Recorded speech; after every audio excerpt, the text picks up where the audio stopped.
Writing cover letters, are they actually important to do? Do you actually need to write a cover letter? Is it a waste of your time when it comes to making many job applications? Let's discuss that in this video.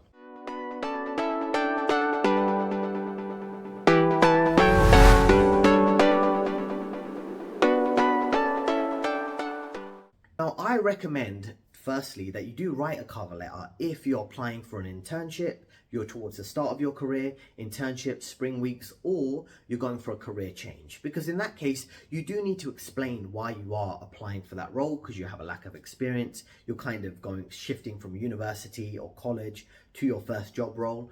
Or if you're going through a career change, you're moving from tech to finance, you have to explain that pivot. I'm pivoting from tech to finance. I have to explain it in a longer format through that cover letter while explaining your interest in the company, your previous experience, and so on. This isn't something you could just rely on to get done in your CV or your resume. Your CV and resume, that's not going to have enough space to really explain some of those really niche elements when you're making those major shifts in your life, in your career, right? So going from university to spring weeks and internships, or going from tech, say, to finance. Those are major pivots. You'd need to explain that in a cover letter. So in those cases, definitely write a cover letter, because you kind of have to sell yourself and sell your decision to make that move to that new work experience, to that new industry, because you can't really do it so much on your CV or resume. Point number 2 is when you shouldn't write a cover letter.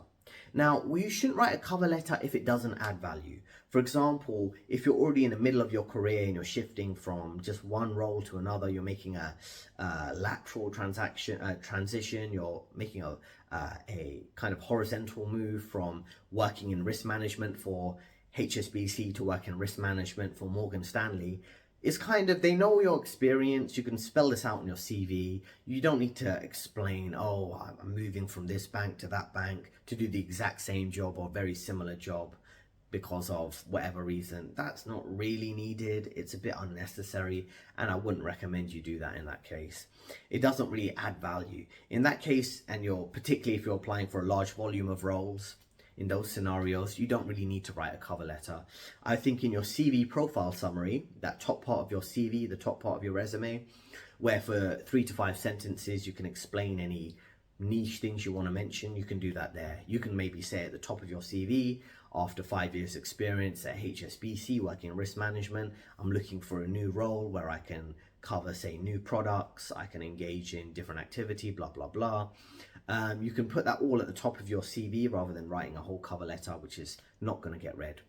So at the start of my career, the approach I was taking was writing cover letters for all the major banks I was applying for: Barclays, HSBC, Goldman's, Morgan Stanley, NatWest, all the major banks you could think of, all the major hedge funds. I would write tailor-made cover letters, and I had the time because I was at university. I really wanted to get an internship, so I didn't really mind putting in that extra effort and getting that done. But later on in your career, it's a bit not necessary. As I mentioned, as I've worked through various major bank roles at HSBC, Morgan Stanley, and Goldman Sachs, I had quite a significant level of experience, which was spelled out on my CV, and I was doing relatively similar roles, working on the trading floor, dealing with risk management issues, covering different products, credit, foreign exchange, emerging markets, macro trading, covering commodities, structured rates, things like that. So when I was making those pivots in my career, they were quite relatively small. You could demonstrate those on my CV. It wasn't really necessary to write a cover letter. I was dealing with recruiters who knew my experience level, who could put my CV in front of the relevant, important stakeholders at these major banks that are looking to hire.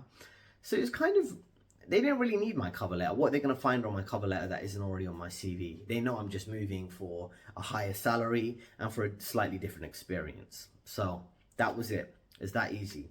It does depend on particular scenarios that I mentioned as to when you should or shouldn't write a cover letter. So just to finish up there, 3 points. Write a cover letter if you're applying for internships or spring weeks or going through a career change. So that's point number 1. Point number 2, don't write a cover letter if you're an experienced hire, if it doesn't really add value, you can spell it out on your CV already, or if you're doing a large volume of job applications. Then point number 3, the approach I have taken, start of my career, writing tons of cover letters. Once I had 5 to 10 years of experience. Over the years, you have enough experience where your CV tells the story and you don't really need a cover letter to back it up. Thanks for listening. On your screen right now, you have 2 recommended videos, which I recommend you check out. And you have a free ebook in the description. Thanks for listening, and I'll see you next time.